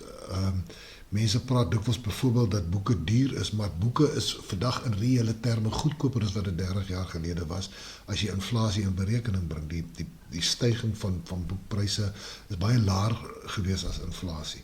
Die boekverkope, daar's nog elke jaar op jaar groei in terme van die vorige jaarsverkope, veral vir Afrikaans. So ek dink dit gaan goed as ek as skrywer praat. Ek is seker uitgewers en boekverkopers sal vir jou sê dat dis maar 'n moeilike sakeomgewing daar buite, en dit is so. Maar as 'n mens dit alles in ag neem, dit gaan wêreldwyd maar so. Selfs as jy iemand soos Amazon in ag neem, as jy iets soos e-boeke wat eintlik vir ons as skrywers 'n bitter klein inkomste lewer, selfs met dit alles in ag genome, gaan dit nie sleg nie. En sou jy sê, het voel vir my dit word al vir so lank gesê, maar niks gebeur eintlik. so te sê ooit nie, of was moeilik om of 'n waarde of 'n spesifieke elemente heg net daaraan dat die mense wat sou sê dat Afrikaans is aan die sterf of so, is dit iets wat jy gekonfronteer word, ervaar jy dit ooit? Ek bedoel, julle wat nou ook al kinders gehad wat hierdie stelsel gegaan het, in skole voel julle dat Afrikaans gaan agteruit of? Kyk, dis 'n argument of dis 'n kwessie met vele aspekte en ek dink onderrig, moedertaalonderrig is 'n verskriklike belangrike ding, maar dit klink tog vir my asof daar al hoe meer beweging is om daaraan aandag te gee. Ek voel nie dat Afrikaans in gevaar is nie. My ervaring van Afrikaans praat, maar nou moet mense ook in ag neem dat ek in die Wes-Kaap bly waar Afrikaans onder so baie mense gepraat word. Ek voel nie Afrikaans is onder beleg nie. Dit beteken nie dat ons op ons lauwere kan rus en nie moet steeds werk om Afrikaans te laat groei in al sy kunsvorme en al sy spraakvorme nie. Iets wat in die laaste paar maande gebeur het, is dat daar inisiatiewe was vanuit wit Afrikaanse geleerdere om sekere groeperings bymekaar te bring en Afrikaans te bevorder. Wat my bekommer is dat daar nie van meet af aan ook met bruin Afrikaners gepraat is, of bruin Afrikaans sprekendes gepraat is nie. My hele standpunt oor Afrikaans is dat as ons regtig die taal wil laat groei en laat gedei in al sy kunsvorme, dan moet ons al die sprekers daarvan, jy weet, Afrikaans het nie 'n hulle of 'n julle nie, hy het net 'n ons. Maar met dit gesê, as ek kyk hoeveel bruin skrywers daar in die laaste 10 jaar gedebuteer het en al hoe meer publiseer, dan is dit fantasties. So, ek dink dit gaan nou beter met Afrikaans as wat het in die laaste 50 jaar gegaan het. Maar ons is 'n klein taal en ons is 'n taal wat in 'n dampkring leef van die internet wat alles in Engels is, van stromingsdienste wat alles in Engels is. Ek moet daarbey ook sê dat Netflix byvoorbeeld doen nogal heel wat moeite om ook Afrikaanse goed te maak.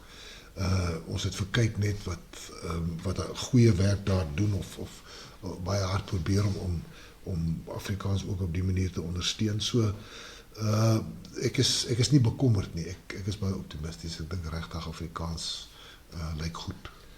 Ek dink die ongelooflike ding wat, soos Willem nou gesê het, mense hoor al so lank, ja, Afrikaans gaan uitsterf, die taal is die moeilikheid, maar tog, soos jy sê, boekverkope neem elke jaar toe in Afrikaans. Ek dink, net as ons net kan positief wees daaroor en dit aanhou praat, dit is eintlik op die einde van die dag vir die verskil gemaak, want as jy met, om nou Engels te gebruik, doom en gloom uitkyk gaan, dan gaan jy ook nie bereid wees om te lees en te praat daaroor nie. So, dis nou net 'n opmerking. Om dan jy het nou geraak aan van die ander platforms en die internet en so, maar jy is ook natuurlik heel wat al betrokke is met televisie en film en so aan. En net vir interessant, hoe verskil daai betrokkenheid vir jou van 'n skrywer versus Showmax of wie ook al wat 'n reeks wil doen en jy word benader met dit.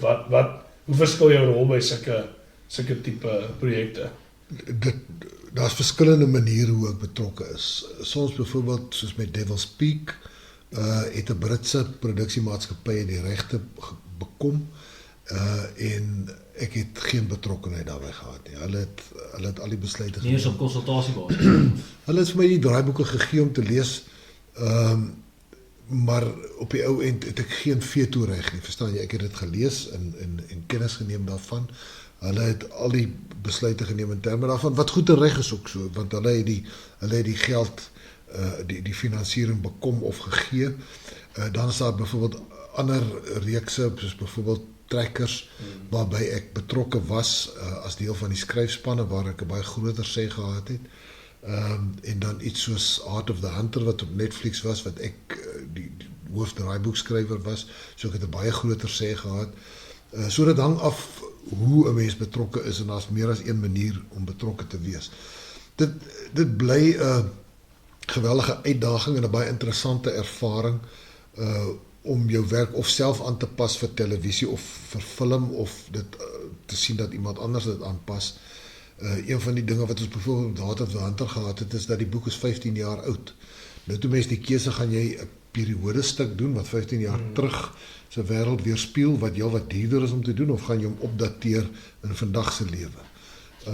Daar's byvoorbeeld van my boeke, en ek dink Heart of the Hunter wat destyds Proteus was, as ek reg onthou was daar nie eintlik selfoontegnologie in die tyd wat ek hom geskryf het nie. Veral by vroeë boeke was daar omtrent geen selfoontegnologie nie. En jy weet, as jy dit opdateer, is daar 'n klomp goed wat jy moet verander.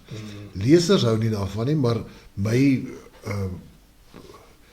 houding was nog altyd dat 'n mens maak nie die flieks vir die 100,000 mense in Suid-Afrika wat jou boek gelees het, en jy maak dit vir die 6 miljoen wat het nog nie gelees het nie, wat hopelik hier 'n eerste keer met jou werk gaan te doen kry.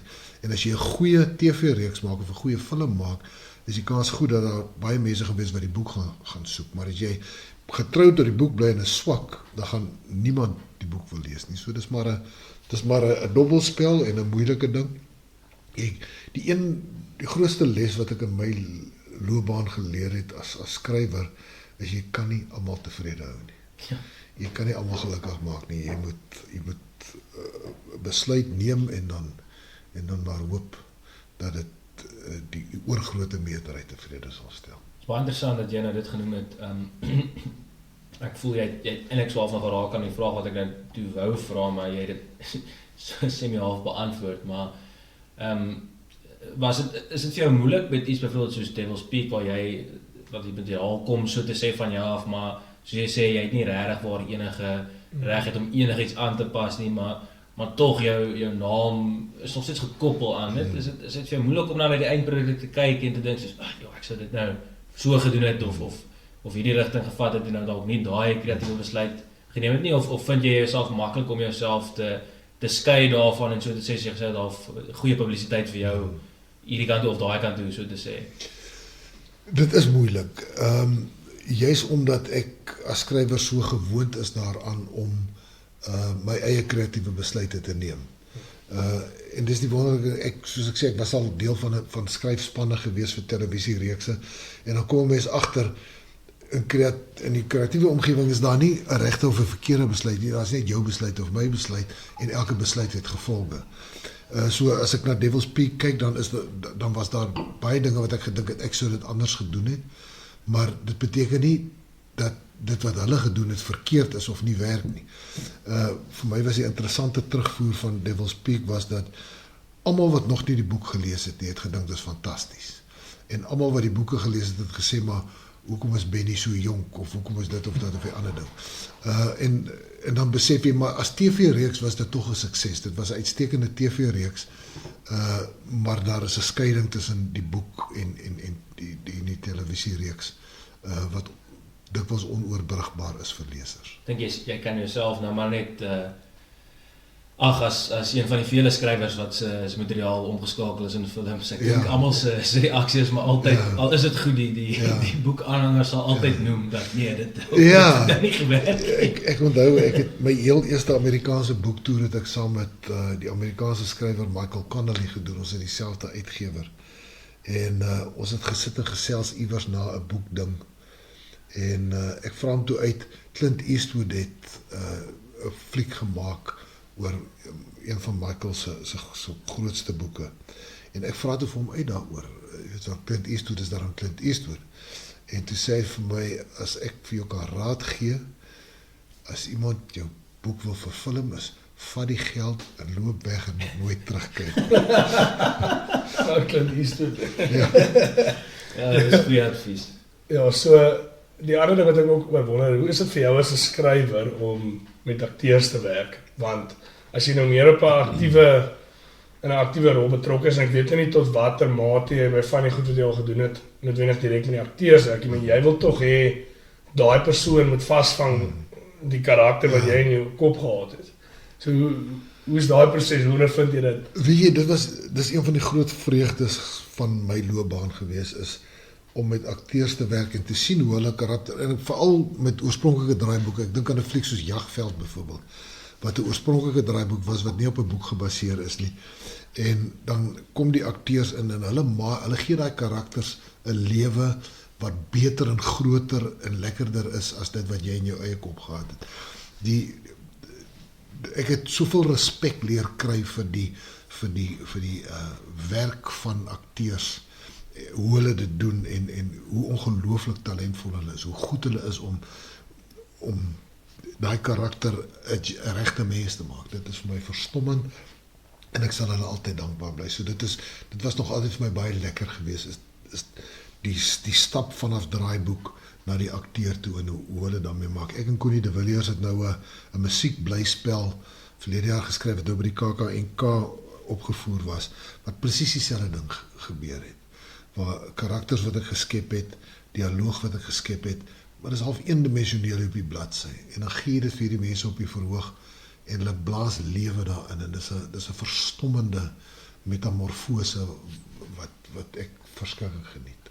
Is daar 'n gunsteling kunstenaar saam met wie jy al gewerk het in daai opsig waar jy gevoel het 'n akteur of aktrise het nou regtig waar jou eie persoonlike verwagtinge heeltemal oortref met 'n vertoning wat hulle gelewer het of 'n interpretasie van jou werk? As ek begin name noem, gaan al die akteurs en aktrises wat ek al mee saam gewerk het, vir my kwaad is dat ek nie hulle name gaan noem het. So ek kan regtig sê, weet jy, almal van hulle. Daar is nie een wat dit nog nie gedoen het en daar was al so baie dat ek huiwerig is om dit nie te doen nie. Ek dink aan die eerste fliek wat ek geskryf het en deel van die produksie was Jakkals Dans wat Teens Jordaan ingespeel het. En hoe Teens wat eintlik 'n sanger is, hoe hy so goed gedoen het daarmee. En sedertdien, daar was nog nooit ene wat nie vir my verstom het en beïndruk en bekoor het. Ja, testament tot die talent wat ons het. So oplewer, ja. En dis die ding, weet jy, ons het talent in hierdie land wat wêreldklas is. En dit maak nie saak in watter kunsvorm jy van praat nie. Ons het regtig ongelooflike talent. Om nou na 'n heeltemal 'n ander rigting in te gaan vir ons laaste paar vrae. Ek dink hierdie is maar net 'n paar goedjies wat ons nou meer sal noem goed wat mense oor wonder, maar die eerste een wat ek graag sal hoor is of daar enige projek is wat jy spyt is oor jy het aangepak. Nou, jy mag in ag neem dat ons het nou nie miljoene mense wat ons luister. So, as jy nou regtig aan een kan dink of so, ja, of miskien natuurlik kan die antwoord wees glad nie, vir ander redes, maar nee, ek kan regtig, ek het in my jare gelede, toe ek in my 30's was, dit is ook al 35 jaar gelede, het ek deel gewees van 'n skryfkursus wat die destydse SAIK aangebied het vir draaiboek skryf. En ek is spyt dat ek deelgeneem het, omdat hulle dit op die nippertjie beëindig het, voordat dit volle wasdom kon bereik het. Dit was my 'n verskriklike groot teleurstelling. Maar in retrospek was dit 'n ongelooflike leerskool vir my, waarin ek so baie geleer het en waar ek, as dit nie daarvoor was nie, dan sou ek 10-1 nooit begin boeke skryf het nie. So kan ek in al die dinge wat soms moeilik was in terme van my loopbaan, was daar soveel leerstof geweest. Daar was soveel dinge wat vormend was, wat my uiteindelik gemaak het wie ek is en hoe ek skryf, dat ek kan regtig sê, daar's nog geen projek wat ek absoluut spyt was ek aan deelgeneem het nie. Ek dink byvoorbeeld aan Connie de Villiers wat vir my gevra het om saam met hom konsert te maak vir die verhoog oor die Karoo. En ek dink hoe my broek gebewe het om daai verhoog te moet perform. Iets wat ek as skrywer nooit gedoen het nie en nou nog vrek bang is voor, maar hoe ongelooflik dit was om daai gehoorse reaksie te ervaar en te voel. Dat ek is so dankbaar dat ek dit gedoen het. Dit het my lewe verryk. Ek dink in dieselfde asem sal ek ook nog wel weet, is daar ooit 'n projek wat jy die geleentheid gehad het om betrokke by te wees wat jy nie aangegryp het en waar jy dalk spyt is? Ek weet nie, met filmaanpassings of TV-aanpassings, kan al van tyd dat iemand jou benader en jy voel dalk iets is nie reg nie, het jy al ooit so iets ervaar in jou loopbaan? Nee, ek kan nie sê dat ek het nie. Toe ek vir die eerste keer in Amerika uitgegee is, was daar heel wat ouens van Hollywood wat kontak gemaak het en dan hulle is almal name droppers, jy weet, hulle is almal sê ons gaan vir die een kry en daai een kry en Charlize gaan in die fliek speel en so aan en dan is jy vol hoop en baie opgewonde en dan gebeur daar niks nie of die pakkie hulle sit gewoonlik so pakkie by mekaar wat 'n regisseur en 'n paar akteurs en aktrises by mekaar is en om finansiering te kry nie finansiering dan beweeg hulle aan en dan raak jy later gewoond daaraan dat die goeders kom op jou pad, maar dit het nie substansie nie, jy steur jou eers daaraan wanneer soos Michael Connelly gesê het, jy jou geld het en dan gaan jy aan. Ja, maar ek kan nie, daar's sulke projekte wat ek gewens het wat kan gebeur, veral vroeg in my loopbaan. As byvoorbeeld Heart of the Hunter wat nou hierdie jaar op Netflix was, het letterlik 15 jaar gelede was daar 'n Hollywood projek gewees wat die akteur Jimon Honsu wat wat is die fliek met Russell Crowe? Gladiator. Wat in Gladiator was, hy sou my karakter gespeel het, hy het gesê hy is in. En toe 'n paar maande later, toe sy nie meer in nie, en toe val die hele projek het mekaar. So sulke dinge, jy weet, sulke goed ek sê dit nog al so gesien het. Ja, ek sou ek moet sê hy is nog ons talentvol. Ja, nee, absoluut. Hy is een van my gunsteling akteurs, is jy so kom ek so opgewonde. Daar was daai soort van teleurstellings wat ek spyt is wat nie gebeur het nie, maar daar was nooit iets waarvoor ek nee gesê het wat ek later, en ek dink omdat ek in staat is daartoe om my eie keuses te maak, was ek nog nooit spyt oor iets wat ek nee voorgesê het.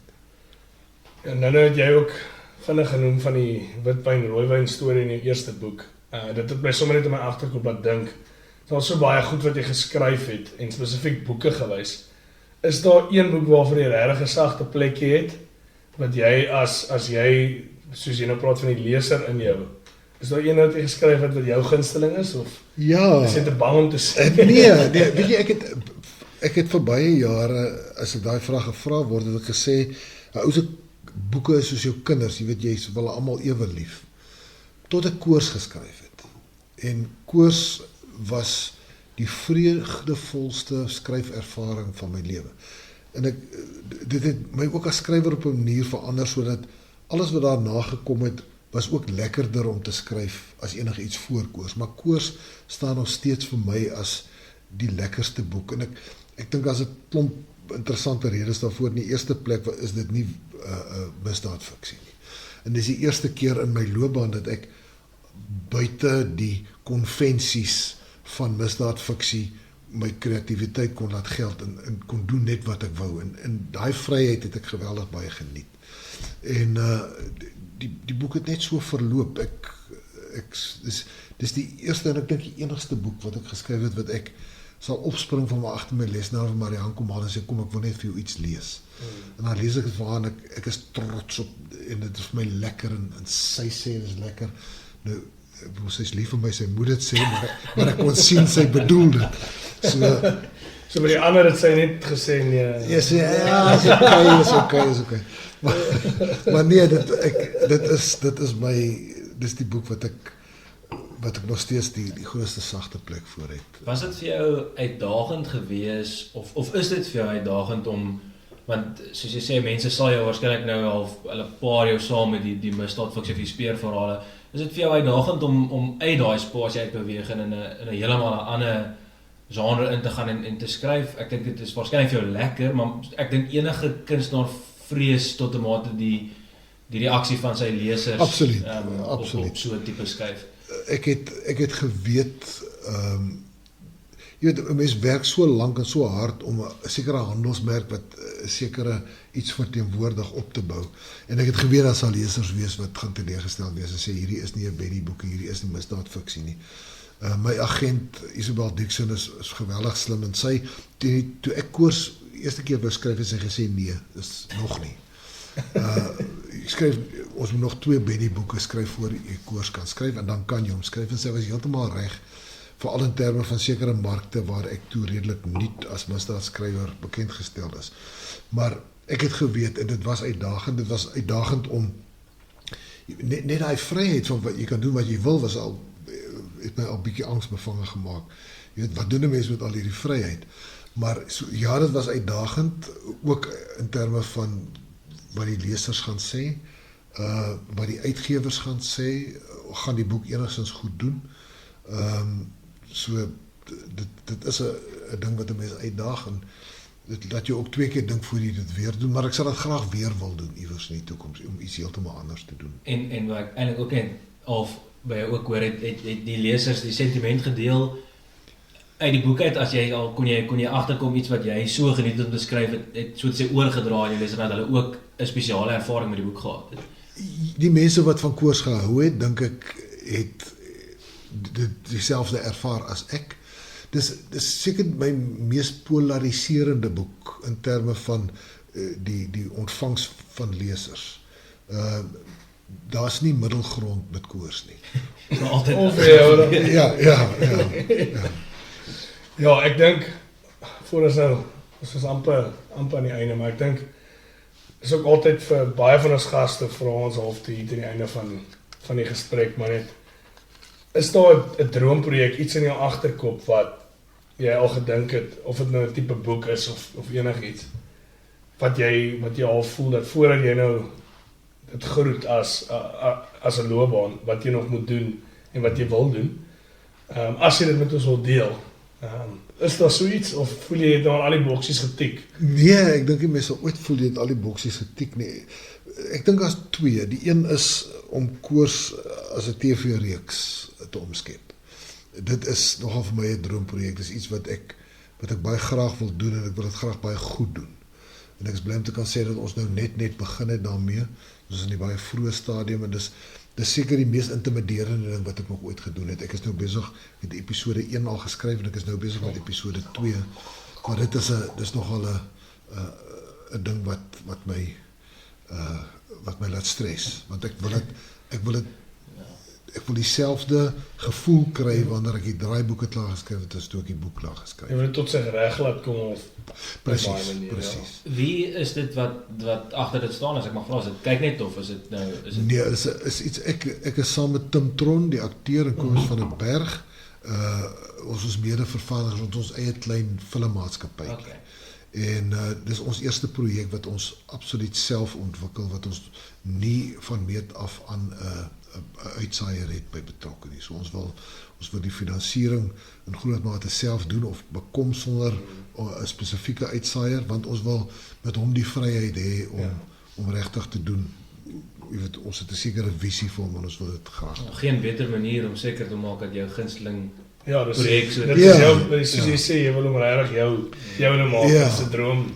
Dit is maar dis ook makliker gesê as gedaan. Jy weet, Natuurlijk, om dit te gaan sit en te doen is of ek dit gaan regkry sal ons maar moet sien, maar ek wil regtig my bes doen daarmee. Die ander een is maar net om met die volgende boek, met elke volgende boek, maar nou spesifiek die volgende boek wat nou vir my voorlê, wat ek nou ook so stelselmatig begin ontwikkel, om dit ook iets spesiaals te maak, om dit beter te maak as die vorige ene, om iets nuuts te doen. En ek dink dis wat 'n mens laat aanhou met skryf, omdat jy voel jy het nog nie bereik in terme van jou skryfgehalte, van jou storievertelgehalte wat jy behoort te bereik nie, wat jy graag wil bereik nie. So ek dink dis die 2 doelstellings wat ek nog het. Ja, die interessante ding natuurlik is as hierdie projek nou suksesvol sal wees, wat ons natuurlik hoop dit gaan wees, dan maak dit ook veel meer moontlikhede oop vir natuurlik om toekomstige of goed wat klaar bestaan ook te ontwikkel en aan te pas. Wat ek seker ook baie mense is wat sal uitroem om te sien. Wel, ek hoop so. Ja, sal sien. Iets wat ek nogals ook gewonder het, is jy het 'n hele paar name nou al genoem van mense wat ons almal ken, wat half so op jou paadjie was en met wie jy gewerk het. Is al so enige spesifiek wat jy nogal sou sê wat 'n groot half nie noodwendig 'n rol as 'n mentor gespeel het vir jou nie, maar wat net 'n groot impak gehad op jou loopbaan in enige element, of dit nou in skrywe of in die filmelement is wat al 'n rol gespeel het in jou hele. Ja, so baie. Ek het gepraat oor my onderwysers. Ek het by die Volksblad het ek 'n nuusredakteur Jan Skols gehad wat my eintlik leer skryf het. Tom Ferreira wat saam met wie ek so lank gewerk het 'n groot invloed gehad. By Sanlam Herman Engelbreg is seker die grootste taalvakman wat ek ooit geken het. Hy het taal uit hy het vir jou geleer dat elke woord het waarde en dinamiek. En hy het vir my geleer die fynste van detail oor hoe om 'n sin saam te stel, hoe om 'n paragraaf saam te stel. Jan Meiburg, saam met wie ek by Sanlam gewerk het. So interessant, Sanlam is nie iets wat ek Ja, aan ja, maar dit was so 'n interessante omgewing. Herman Engelbreg was baie visionêr geweest. Hy het geglo, een van sy mantras was dat as jy wil sukses behaal, dan staan jy op die skouers van mense wat jou help om dit te doen. So stel die heel beste mense aan. Hy het ouens aangestel soos Rudy van Rensburg, soos Zirk van der Berg, soos Jaco Wolmerans, wat almal ek vergeet nou 'n paar, wat almal skrywers geword het, François Bloemhof.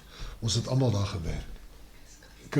Chris Carson het saam met my by die Volksblad gewerk. Maar Herman het hierdie teorie gehad dat as jy die beste mense probeer aanstel, dan gaan die werk wat jy lewer. En dit was 'n ongelooflike, ons het 'n geweldige druk reklame geskep, en alle vorme van reklame, onder die lyn, bo die lyn, direkte bemarking, ons is aan alles blootgestel, televisie, en dit was 'n fantastiese leerskool geweest. So daar was so baie mense, en dan praat ek nie eers van my agent Isabel Dixon, my redakteur van by die 30 jaar, Dr. Etienne Bloemhof, wat, jy weet, jou verhouding met jou redakteur is amper soos 'n huwelik. As daar nie absolute wederzijdse vertroue is nie, dan gaan dit net nooit werk. En Etienne het 'n massiewe invloed op my loopbaan gehad. So, daar's so baie mense, en ek vergeet teen nou nog 'n klomp ook. Maar ek is net dankbaar vir elkeen van hulle wat op my pad gekom het, en wat my kon rig en slyp en help. Ek dink dis uitstekende advies vir bykans enigiemand. En dan ek dink, dis maar net ons verantwoordelikheid om net 'n laaste deeltjie in te sluit vir enigiemand wat dalk daar buite is en wat luister en wat ernstig oorweeg om dalk 'n tipe van enigiets na te volg in die wêreld van literatuur of so. Is daar net 'n brokkie advies wat jy dalk kan gee? Jou storie sover dink ek bevat genoeg, maar is daar dalk spesifiek iets wat jy net wil nalaat vir die luisteraars? Ek dink as twee stukkies raad wat 'n moed is. Die eerste een is lees. Lees 1000 boeke in die genre waar jy wil skryf. Lees die bestes, lees die vrotstes, maar lees verskriklik baie, want dit is hoe jy die leser in jou opvoed, om die skrywer in jou te help rig. En die tweede stukkie raad is, koop vir jou baie gemaklike stoel, want jy gaan baie sit. Dis net van 'n man wat dit gedoen het. Versteer dit. Ja. Ja, ek dink dis 'n great of 'n baie goeie plek om te eindig. Ons wil maar net vir jou dankie sê dat jy tyd gevat het uit jou week uit om ons te gesels. As niemand luister hier, is ek seker dat my ma dit baie gaan waardeer. Sy is 'n baie groot ondersteuner. Maar ons hoop die mense wat luister geniet dit baie. Net dankie dat ons met jou kon gesels. Dit is ongelooflik geweest. Maar dankie dat julle met my kom gesels het. Dis wonderlik wat julle doen. Ek het soveel respek vir die inisiatief wat julle twee aan die dag lê met hierdie hele podcast reeks. Ek hou niks van die woord pot gooi nie. Ek dink dis nie fantasties. Ons doen dit ook, maar anders is saal. Ja, maar dit was regtig 'n voorreg en 'n lekkerte geweest om met julle te gesels en doen so voort. Ek luister graag na julle ander podcasts ook.